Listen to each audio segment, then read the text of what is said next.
Welcome to the Banker Lamp. Please enjoy the video. You begin by opening the phone app and going straight to voicemail settings. This gets you where configuration lives.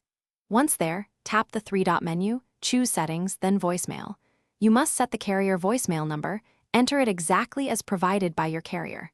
Make sure your mobile network is active, because voicemail uses your carrier service. If you see visual voicemail options, ignore them for this method.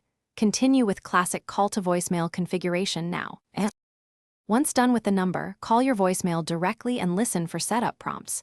The prompts walk you through PIN and greeting. You should create a 4 to 6-digit PIN when asked. This secures access. Next, record a clear greeting, say your name and a brief message so callers know they reached you. Make sure to save and confirm each step, otherwise the system reverts. If you want the standard greeting, select that prompt instead of recording. You finish by verifying the setup. Call your number from another phone and ensure the greeting and PIN prompt behave as expected. If you don't hear your greeting, make sure the voicemail number is correct and that your carrier's voicemail service is active on your plan. If prompts fail or you're locked out, reset the PIN through your carrier or ask them to reprovision voicemail. Troubleshooting tip: toggle airplane mode briefly, then retry the call.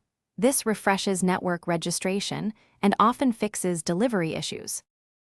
Thanks for watching. If this was helpful, leave a like and consider subscribing. See you next time.